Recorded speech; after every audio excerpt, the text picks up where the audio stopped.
దేశ రాజధాని ఢిల్లీ జంతర్ మంతర్ దగ్గర జరిగిన రెవల్యూషన్ ఏదైతే మనం చూసామో నీట్ పేపర్ లీకేజ్ అలాగే జెన్జీ ఎలా వ్యవహరించింది దీనిలో ఎవరెవరు పార్టిసిపేట్ చేశారు ఎలాంటి నిరసనలు జరిగాయి అనే దాన్ని దేశం మొత్తం కూడా చూసింది అంతే ప్రపంచవ్యాప్తంగా కూడా దీనికి ఒక భిన్న స్పందనలు అనేవి వచ్చాయి మరి దీనికి సంబంధించి మొత్తానికి పూర్తిగా మనం గతంలో కూడా చర్చించాము మోదీని గద్దెదించే ప్రయత్నం లేదా మోదీ ప్రభుత్వాన్ని గద్దెదించే ప్రయత్నంలోనే ఒక భాగంగా కూడా ఇవి జరిగాయి అనే డిస్కషన్ కూడా జరిగింది. అయితే ఏది ఏమైనప్పటికీ కూడా విద్యార్థులకి అల్టిమేట్ గా దేనికోసమైతే అక్కడ నిరసనలు చేశారో ఈ paper leakage, neat paper leakage అనే దాని మీద ఒక మంచి అభిప్రాయానికి రావాల్సిన తరుణంలోనే విద్యార్థులకి న్యాయం జరపాలి అనేది అందరి అభిప్రాయం కూడా. అక్కడ నిరసనలు చేసిన వాళ్ళది, అలాగే అక్కడ ఉన్న ప్రభుత్వానిది. తప్పు ఎవరు చేశారో అనే వాళ్ళని కూడా పట్టుకొని శిక్షించడానికి గవర్నమెంట్ ఇప్పుడు పని చేస్తోంది అని కూడా పదే పదే మోదీ గవర్నమెంట్ చెప్తూనే ఉంది. అయినప్పటికీ మళ్ళీ ఎగ్జామ్స్ రన్ చేశారు, రీ ఎగ్జామ్స్ చేశారు, అన్ని చేశారు. అయినా కూడా దీన్ని ఒక ఫస్ట్ ఈ పాయింట్ ని కీలకంగా తీసుకుని నిరసన తెలియజేశారు. ఆఫ్ కోర్స్ అది తప్పు కాదు, విద్యార్థులకి సంబంధించి కాబట్టి న్యాయం జరగాలని ఎవరైనా కూడా జెన్యూన్ గా పోరాడాలని అనుకుంటారు. అక్కడ జెన్యూన్ గా పోరాడిన వాళ్ళు ఉన్నారు, దీనిలోనే కొంత మిక్స్ కూడా అయిపోయింది. సో ఇవన్నీ ఇప్పుడు సాగ్రిగేట్ చేసే పనిలో పడింది గవర్నమెంట్. సో మనం చాలా రోజుల నుంచి అనుకుంటూ ఉన్నాము, ఇందులో చాలా మంది అక్రమంగా వచ్చిన వాళ్ళు ఉన్నారు, అక్రమంగా అందులో ఇన్వాల్వ్ అయ్యి ఆ ఇష్యూని చాలా పెద్దదిగా చేసి దాన్ని పూర్తిగా దేశానికే ద్రోహం చేసే విధంగా, దేశానికి హాని చేసే విధంగా బిహేవ్ చేశారు చాలా మంది. సో ఆ పాచికలు బీజేపీ పారనివ్వలేదు, కేంద్రం దాన్ని అణిచిపెట్టే ప్రయత్నమే చేసింది. అందుకే ఒక మంత్రిగా రాజీనామా కూడా చేసే దందుకు వెనకాడలేదు. వెంటనే అది చేస్తేనే అక్కడ పరిస్థితులు చల్లారుతాయి అని. సో దీని తర్వాత ఆబ్వియస్లీ ఒకటే నిరసనలు పుట్టుకొస్తూ ఉన్నాయి. సో ప్రతి దానికి కూడా ఇప్పుడు ఒక సొల్యూషన్ అనేది వచ్చే అవకాశాలు కనిపిస్తూ ఉన్నాయి. అలాగే కేంద్రం కాకపోయినా మిగిలిన గవర్నమెంట్ లోని ప్రభుత్వంలోని కొంతమంది అధికారులు గాని, నాయకులు గాని ఎవరైతే నిద్రమబ్బులో ఉన్నారో, లేదు నోరు పారేసుకుంటూ ఉన్నారో వీళ్ళందరికీ కూడా ఇప్పుడు క్వెషన్ చేయడానికి ప్రతి ఒక్కరి వేలు కూడా వాళ్ళ వైపు ఇట్లా చూపిస్తోంది అనే దాన్ని ఈ రోజు సామాన్యుడు ప్రూవ్ చేసుకున్నాడు. మరి పోరాటం అనేది ఏ రకంగా చేయొచ్చు అని చూసుకుంటే మనం పోరాటం చేసే విధానానికి కూడా ఒక విధానం కూడా ఉంది. ఎలాగంటే అలా చేసేస్తే అది పోరాటం కాదు. మరి ఆ పోరాట విధానాన్ని తప్పి రూల్స్ ని అతిక్రమించి రాజ్యాంగ విరుద్ధంగా లేకపోతే సమాజానికి నష్టం చేసే విధంగా ఏ రకంగానైనా అక్కడ సోషల్ ఇది దెబ్బతినేలాగా ఎవరు ప్రవర్తించినా కూడా అది రివర్స్ అయిపోతుంది. అలాగే శిక్షకు అర్హులుగా కూడా మారిపోతారు.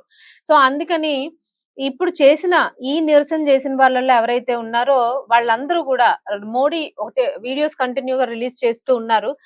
సో నీట్ కి సంబంధించి ఎవరెవరికి ఎంత శిక్షలు పడతాయి, ఎంత ఫైన్స్ పడతాయి అనేది ఈ రోజు రాష్ట్రపతి ద్వారా అది కూడా విడుదల అయినట్టుగా తెలుస్తోంది. కొత్త జీవో పాస్ అయినట్లుగా తెలుస్తోంది. 2026కి సంబంధించి ఎటువంటి శిక్షలున్నాయి, పేపర్ లీకేజ్ విషయంలోని చట్టపరంగా ఎలాంటి చర్యలు తీసుకుంటారు అనే దాని మీద కూడా పూర్తిగా ఒక క్లారిటీ వచ్చింది మనకి. బట్ ఈ రోజు ఒక వీడియో రిలీజ్ అయింది సోషల్ మీడియాలోని. ఈ వీడియో ఇప్పుడు అందరికీ కూడా ఆశ్చర్యాన్ని కలిగిస్తుంది. ఒక 15 ఏళ్ల బాలిక ఇష్టం వచ్చినట్లు మాట్లాడింది అమ్మాయి. అసలు ఒక ప్రధానిని, ఒక పెద్దాయన్ని, అంటే ఒక వయసులో కూడా పెద్ద మనిషి, పదవిలో మన దేశ ప్రధాని ఆయన, అటువంటి ఆయన్ని అటువంటి అసలు గవర్నమెంట్‌లో ఏముంటది, ఏం జరుగుతది, ఎంత ఏంటనేది ఒక క్లారిటీ కూడా, నాలెడ్జ్ కూడా లేనంత వయసు 15 ఏళ్ళు జస్ట్ అమ్మాయికి. ఆ 15 ఏళ్ల బాలిక ఇష్టానుసారంగా మాట్లాడింది. ఏది పడితే అది మాట్లాడింది. సో ఎవరు దాన్ని ప్రోత్సహించారు? ఎందుకు ఆ అమ్మాయి అట్లా మాట్లాడింది? ఇలాంటి వాళ్ళు ఇంకా ఎంతమంది ఉన్నారు అక్కడ నిరసనల్లోని? ఓన్లీ సీజేపీ పార్టీ కాకుండా లేదా విద్యార్థులు కాకుండా ఇంకా ఏ ఇతర శక్తులు దీని మీద బాగా ప్రభావితం చేసాయి అన్నదానికి ఇది కూడా ఒక ఎగ్జాంపుల్. సో ఈ అమ్మాయికి 15 ఏళ్ళు, ఈ అమ్మాయి మాట్లాడిన విధానాల మీద ఇటువంటి వాటన్నింటి మీద కూడా మొన్న స్టూడెంట్స్ అందరినీ కూడా ఫేస్ రికగ్నైజేషన్ చేసి ఎవరెవరు ఏంటి, అసలు వీళ్ళు నీట్ రాసారా లేదా, వీళ్ళు నిజంగానే మెడికల్ స్టూడెంట్సా కాదా, లేదు ఒకవేళ నీట్ రాసి ఉంటే వాళ్ళ పేరెంట్సా కాదా వీళ్ళు, లేదా చనిపోయిన వాళ్ళ రిలేషన్సా. సో ఇవన్నీ కూడా క్యాప్చర్ చేసే పనిలో పడి మొత్తానికి ఈ ఫేస్ రికగ్నైజేషన్ తోని కొంతమంది ఇప్పుడు ఒక్కొక్కరుగా కూడా బయటకు వస్తూ ఉన్నారు. ఎందుకంటే వాళ్ళకి అసలు ఎటువంటి సంబంధం లేదు. ఇప్పుడు మనం ఓట్లేయడానికో లేకపోతే ఏమైనా ర్యాలీలు చేయడానికో డబ్బులు, మందు, చికెను, గికెను ఇచ్చి తెప్పించి జనాల్ని పోగేయడం మనం సినిమాల్లో చూస్తూ ఉంటాం. అలాగే నిజ జీవితంలో కూడా ఒక్కోసారి జరుగుతూ ఉంటాయి ఇవి. సో సేమ్ అలాగే ఇక్కడికి కూడా ఇలాంటి వాళ్ళందరినీ కూడా పిల్లల్ని గాని, టీనేజర్స్‌ని గాని ఇలా పోగు చేశారు. అసలు వయసుతో నిమిత్తం లేకుండా అందరిని గూడా అక్కడ ఉసిగొలిపినట్టుగా కనిపించింది. ఎందుకంటే ఆ అమ్మాయి పెట్టిన వీడియో అలానే ఉంది. మోదీజీ దయచేసి నన్ను క్షమించండి. నేను తప్పు మాట్లాడాను. నాది తప్పే నిజంగాను అని జెప్పేసి. ఆ అమ్మాయి మీద కూడా కేస్ ఫైల్ అయింది యాక్చువల్‌గాను. ఈ ఫైల్ అయిన వాళ్ళందరికీ కూడా మరి శిక్ష పడే అవకాశం ఉంటది. ఫ్యూచర్ పాడైపోతది. మరి కేసులు ఫైల్ అయితే వీసాలు రావు. ఏదైనా విదేశాల్లో చదువుకోవాలన్నా, విదేశాలకు వెళ్లి సెటిల్ అవ్వాలన్నా కుదరదు. సో, ఇలా చాలా ఇష్యూసే వస్తాయి. ఒకసారి పోలీస్ స్టేషన్‌లో కేస్ ఫైల్ అయితే.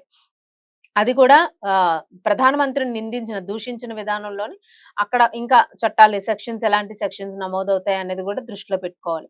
మరి ఈ అమ్మాయి మాత్రం బయటకొచ్చి ఒక వీడియోని పోస్ట్ చేయడం జరిగింది. వీడియో ముందు మాట్లాడిన వీడియోకి అంటే అమ్మాయి తిట్టినప్పుడున్న పాష్‌నెస్ ఆ వీడియో, తర్వాత ఇప్పుడు మాట్లాడిన దానికి ఎంటైర్ డిఫరెంట్‌గా ఉందసలు. అక్కడంతా మేకప్, హంగులు, బొంగులు అన్నీ ఉన్నాయి. అంతా ఏదో అదొక క్రేజీగా ఫీల్ అవుతూ అదేదో ఒక సినిమా షూటింగ్ లాగా రెడీ అయ్యి మరీ తిట్టారు మోదీని. మరి అట్లాగా రెడీ అయిన వాళ్ళు ఈరోజు మోదీ గారు క్షమాభిక్ష పెట్టాను. పర్వాలేదు చిన్న పిల్లలు వాళ్ళందరూనా. పిల్లలేదో తెలియక మాట్లాడేశారు. తెలుసో తెలియకో మాట్లాడారు. వాళ్ళకి మీరు నేర్పించండి. మంచిని నేర్పించండి. ఇప్పటికైతే అందరిని గూడా ఇంచుమించుగా వదిలిపెట్టేసే ప్రయత్నమే చేస్తాము. అందరిని గూడా క్షమాభిక్ష పెడుతూ ఉన్నాం. క్షమిస్తూ ఉన్నాము. చిన్న పిల్లలు వాళ్ళకి మంచి భవిష్యత్తుంది. దాన్ని మేము ఈ రకంగాను అన్నారు అని ఒక కక్ష లేకపోతే ఒక ఏవో రాజ్యాంగం చెప్పిన రూల్స్ అనో, చట్టం రూల్స్ అనో ఇవన్నీ పెట్టి మేము వాళ్ళ భవిష్యత్తుని పాడు చేయాలనుకోవడం లేదు. అందరిని గూడా ప్రస్తుతానికైతే క్షమిస్తున్నా అని ఎప్పుడైతే వీడియో రిలీజ్ చేశారో, ఒకటి ఒకటి వీడియోలు పుట్టుకుంటూ వస్తూ ఉన్నాయి. ప్రస్తుతానికి ఈ అమ్మాయి వీడియో రిలీజ్ చేసింది. ఇంకా ఎన్ని వీడియోస్ బయటకొస్తాయి ఏంటనేదైతే మనం ఊహించొచ్చు. మేబీ ఇంకా చాలా వీడియోలు బయటకొచ్చే అవకాశం ఉంది. ఎవరికి వాళ్ళే సెల్ఫీ వీడియోస్ పెడుతూ ఉన్నారు. క్షమించమని అడుగుతూ గూడాను. అంటే ఇక్కడ మనకు అర్థమవుతున్నదేంటంటే, వాళ్ళు నిజంగానే మోదీ గారిని క్వెషన్ చేశాము. ప్రభుత్వాన్ని మేము కేంద్రాన్ని ప్రశ్నించాం. మాకు అన్యాయం జరుగుతుంది అనే వాళ్ళు నిజంగా చేసిన వాళ్ళెవరు బయటికి రారు నాకు తెలిసి ఈరోజు. వాళ్ళు దాంతోనే ఉంటారు. అలా కాకుండా ఎవరైతే నాటకీయ పరిణామాలతోని డబ్బులిచ్చో రప్పించిన వాళ్ళో, ఏదో ఒక బిర్యానీ పొట్లం ఇచ్చి రప్పించిన వాళ్ళో, అట్లా ఉన్న వాళ్ళైతే ఆ రోజు కూలి ఆ రోజు ఇచ్చి రప్పించిన వాళ్ళక్కడుంటే, వాళ్ళు తప్పకుండా క్షమించమని ఈరోజు వీడియోలు బయటకొస్తాయి. సో, దీన్ని బట్టి ఎంత డ్రామాటిక్‌గా నడిచింది అనేది గూడా మనకు అర్థమైపోతది. అందులో నిజమెంత, డ్రామా ఎంత. సో, ఈ 2 గూడా ప్రజలకు గూడా ఒక క్లారిటీ రావాలి ఎప్పుడైనాను. ఎందుకంటే కేంద్రం స్థానంలో ఉండి నడిపించడం అంత ఈజీ కాదు. మరి మేబీ ఒక్కొక్కరి అభిప్రాయం ఒక్కొక్కలాగా ఉంటది. ఒక కుటుంబాన్ని నడపడానికి చాలా అవస్థలు పడిపోతూ ఉంటాం. ఒక పిల్లల్ని పెంచడానికో, ఒక్క కుటుంబాన్ని కేవలం నడపడానికి. అసలు మనం తల్లిదండ్రులను చూడ్డానికే మనకి టైం ఉండట్లేదు అసలు. మన తల్లిదండ్రులను చూడ్డానికి టైం లేక వాళ్ళని అనాథాశ్రమాల్లో వేసేస్తున్నాం మనకున్న స్టేటస్‌కి.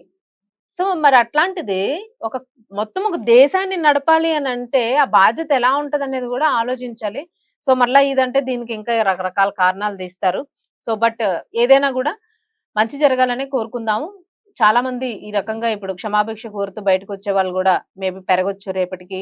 అలా రోజు రోజుకి గూడాను. ఏదైనా గూడా పెద్ద మనసుతోనే మోదీ గారు క్షమించమని క్షమిస్తున్నాను అని అనడం గూడా ఆయన విచక్షణ, ఆయన జ్ఞానానికి, అలాగే ఆయన పెద్దతనానికి గూడా ఒక ఉన్న ఇంకా ఏదో పొర ఉన్న దీన్ని గూడా తొలగించేసినట్లుగా అనిపించిందని చాలా మంది కామెంట్ జేస్తున్నారు. సో, మంచిదే గదా! చూద్దాం. దీని గురించి మీరేమనుకుంటున్నారు? మోదీ క్షమించేసాను, అందరిని క్షమిస్తున్నాను, చిన్న పిల్లలు గదా! అని టీనేజ్ పిల్లల్ని విడిచిపెట్టడం వెనుక మీరేమనుకుంటున్నారు? మీ అభిప్రాయం ఏంటి? తెలియజేయండి. అలాగే మనం గత వీడియోలో గూడా మాట్లాడుకున్నాం. ప్రభుత్వము వెబ్‌సైట్‌లో మీరేం పెట్టాలనుకున్నా గూడా మీరు పోస్ట్ చేయొచ్చు. మమ్మల్ని క్వెషన్ జేయొచ్చు అని పెట్టింది. అగ్రెసివ్‌గా అసహ్యకరమైన మాటలు, పదజాలం కాకుండా ఒక విచక్షణ చదువుకునే పద్ధతిగా ఒక భారతీయులుగా మనం పెరిగిన విధానంతోని మీరు ఏదైనా క్వెషన్ జేయొచ్చు. మీకు ఓటు హక్కు కలిగి ఉంటే ఏదైనా మీరు ప్రశ్నించొచ్చు. సో, అది. దీని గురించి మీ అభిప్రాయాన్నయితే తెలియజేయండి. జై హింద్.